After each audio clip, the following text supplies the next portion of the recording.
Hello students, good morning. 7th class Hindi medium science में हम second chapter कर रहे हैं जिसका नाम है जंतुओं में पाचन। इसमें हम पढ़ रहे हैं मानव में पाचन। हमने कल देखा था कि जीभ पर कौन कौन से स्वाद अंग होते हैं, स्वाद के लिए विभिन्न क्षेत्र कौन कौन से होते हैं। आज हम पढ़ने जा रहे हैं भोजन नली या ग्रसिका। तो हमारा पाचन तंत्र शुरू होता है बेटा मुख से। मुख में पाचन भोजन का शुरू हो जाता है। उसके बाद हमारा अगला जो अंग है वो क्या है, भोजन नली। निगला हुआ ग्रास नली अथवा ग्रसिका में जाता है, यानी कि जो निगला हुआ भोजन है बेटा वो ग्रास नली अथवा ग्रसिका में जाता है। निगला हुआ और चबाया हुआ भोजन, ठीक है। चित्र 2.2 में देखिए, दिख रहा है ये चित्र 2.2 में ऊपर से दिखाई देगा आपको। यहाँ से ये देखिए बेटा 2.2 में यहाँ से मुख से भोजन कहाँ जाएगा, ग्रसिका में जाएगा, ठीक है बेटा। उसके बाद यहाँ पर देखिए किस प्रकार से आगे जाता है। ये भोजन है, ये लंबी सी पाइप पिंक कलर की ग्रसिका है और इस प्रकार से टुकड़ों में जाता है भोजन से, ठीक है बेटा। आगे देखिए ग्रसिका क्या होती है। ग्रसिका गले एवं वक्ष छाती से होती हुई जाती है। ग्रसिका की भित्ति के संकुचन से सिकुड़ने से भोजन नीचे की ओर सरकता फिसलता जाता है।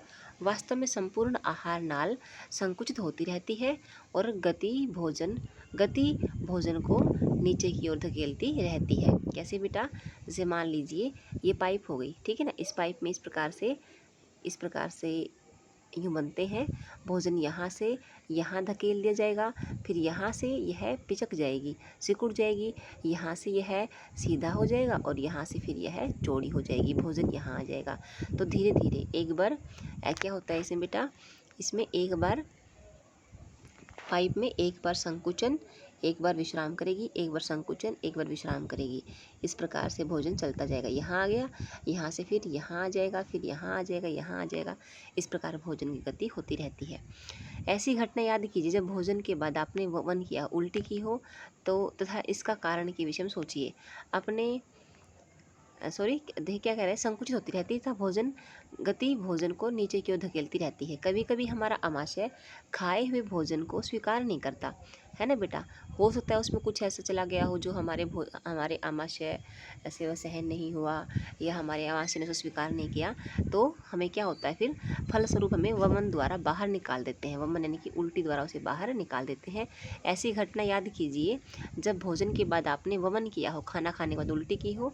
इसके कारण के विषय में सोचिए, ऐसा क्यों रहा होगा। आपने अपने अभिभावकों एवं अध्यापक से इस विषय में चर्चा कीजिए। अधिकांश क्या मिलेगा, तला भुना भोजन हो सकता है बेटा, ज़्यादा मिर्च मसालेदार हो सकता है, या बेटा बासी खाना हो सकता है, फूड पॉइजनिंग के कारण वॉमिटिंग आ सकती है, ठीक है बेटा। तो आप देखिए ग्रसिका में भोजन किस प्रकार गति करता है और ग्रसिका के बाद बेटा कहाँ पहुँचता है, आमाशय में पहुँचता है, ठीक है बेटा। पहले जाना चाहती है कि वमन के इसमें भोजन विपरीत दिशा में किस प्रकार जाता है। तो बेटा विपरीत दिशा में फिर यह इसी प्रकार जाता है जैसे कि कर्मा कुंचन द्वारा नीचे आया था, ठीक है बेटा। आगे देखिए, आमाशय मोटी भित्ति वाली एक थैलीनुमा संरचना होती है।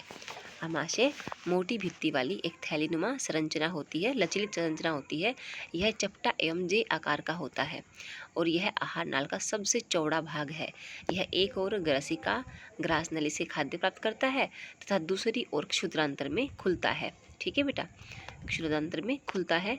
आमाशय का आंतरिक आंतरिक सतह जो बेटा श्लेष्मल, हाइड्रोक्लोरिक अम्ल तथा पाचक रस स्रावित करता है। तो आमाशय से कौन कौन से रस मिलते हैं, श्लेष्मल, हाइड्रोक्लोरिक अम्ल और पाचक रस। 3 श्लेष्मल, हाइड्रोक्लोरिक अम्ल और तीसरा कौन सा बेटा, पाचक रस, ठीक है। श्लेष्मल क्या करता है, श्लेष्मल आमाशय के आंतरिक स्तर को सुरक्षा प्रदान करता है। अम्ल अनेक ऐसे जीवाणुओं को नष्ट करता है जो भोजन के साथ वहां तक पहुंच जाते हैं, ठीक है बेटा। तो अम्ल क्या करता है, जीवाणुओं को मारता है, ठीक है ना। श्लेष्मा क्या करता है, श्लेष्मा देखो बेटा, श्लेष्मा क्या करता है, श्लेष्मा आमाशय के आंतरिक स्तर को सुरक्षा प्रदान करता है। सुरक्षा किस लिए बेटा, अब जैसे मान लो ये अम्ल है, ये अम्ल ना बहुत खतरनाक होते हैं बेटा, ये जला सकते हैं हमारी त्वचा को। तो हमारे जो आमाशय है हमारा जो आमाशय है उसके आंतरिक स्तर को बचाने के लिए क्या करता है, ये चारों तरफ से घेर लेता है ताकि अम्ल उसको खराब ना कर पाए, अम्ल उसको हानि ना पहुंचा पाए। उसके बाद श्लेष्मा के बाद क्या निकलता है बेटा, हाइड्रोक्लोरिक अम्ल निकलता है। अभी हाइड्रोक्लोरिक अम्ल क्या करेगा, इसके दो काम है बेटा, बहुत बड़े इंपॉर्टेंट काम है। पहला काम क्या है, यह सूक्ष्म जीवों को मारता है, देखो जीवाणुओं को नष्ट कर देता है जो भोजन के साथ हमारे आमाशय में पहुँच जाते हैं। दूसरा क्या करता है, यह अम्लीय, साथ ही यह अम्लीय माध्यम बनाता है, दिखाए ना इसे बेटा, देखो क्या कह रहा है ये, साथ में यह अम्लीय माध्यम बनाता है जिससे पाचक रसों की क्रिया आसान हो जाती है। देखो यह साथ ही यह माध्यम को अम्लीय बनाता है जिससे पाचक रसों की क्रिया आसान हो जाती है। पाचक रस जो है प्रोटीन को सरल पदार्थों में विघटित कर देता है। तीसरा कौन सा था, पाचक रस बेटा, ये है ना, तीसरा कौन सा था, पाचक रस था। ये क्या करता है बेटे, यह पाचक रस प्रोटीन को सरल पदार्थों में तोड़ देता है। ठीक है बेटा, तो प्रोटीन के पाचन के लिए हमें पाचक रस की आवश्यकता होती है। ठीक है, बीच में कुछ आया था ब्लू बॉक्स में, मैं इसको पार कर गई थी। देखो क्या कह रहा है ये, कभी कभी आप जब जल्दी जल्दी खाना खाते हैं तो खाते समय अथवा बातें करते हैं तो आपको खांसी उठती है या हिचकी आती है अथवा घुटन का अनुभव होता है। यह खाद्य कणों के मुंह से श्वास नली में प्रवेश करने के कारण होता है। ठीक है ना बेटा, हम कहते हैं ना उनसन आ गई है, तो यानी कि खाना खाते हैं तो बोलना नहीं चाहिए, नहीं तो बेटा भोजन जो है श्वास नली में प्रवेश कर जाता है। श्वास नली नासिका से आने वाली वायु को फेफड़ों तक ले जाती है। अब यह ग्रस्य के साथ साथ चलती है, परंतु ग्रसनी में वायु भोजन का एक ही मार्ग होता है। ठीक है बेटा, देखो जब हम ना सांस लेते हैं ना तो बेटा भोजन जो हमारा खाने का जो भोजन की जगह होती है बेटा, उसके साथ में जुड़ी होती है श्वास नली। ठीक है बेटा, तो श्वास नली देखो बनाकर दिखाती हूँ आपको बेटे। जैसे मान लो ये श्वास नली होगी, ये मुख से, ये मुख हो गया हमारा, और ये नाक से, ये नासा द्वार हो गया, नाक से आया है, ये नासा गुहा हो गई, और बेटा ये मुख गुहा हो गई। ठीक है, तो यहाँ से जाएगी हमारी भोजन नली और बेटा यहाँ से जाएगी हमारी श्वास नली, दोनों इकट्ठे ही जाएंगे एक किस्म से। ठीक है ना, देखो इकट्ठे ही चलेंगे, दोनों यूँ इकट्ठे ही चलेंगे। ठीक है, इकट्ठे चलेंगे, लेकिन यहाँ पर दोनों एक से हो गए ना, है ना। अब जो मान लो हम ना खाना खा रहे हैं, खाना ऐसे जा रहा है, हम बोलेंगे तो भोजन यूँ ऊपर आएगा ना, सांस ऊपर आएगी, है ना बेटा बोलते वक्त। तो बेटा भोजन जो है यहाँ श्वास नली में चला जाता है, हमें बार बार हिचकी आती है या घुटन महसूस होती है, और फिर देखो यह ग्रसिका के साथ चलती है, परंतु ग्रसनी एवं वायु भोजन मार्ग एक ही होते हैं।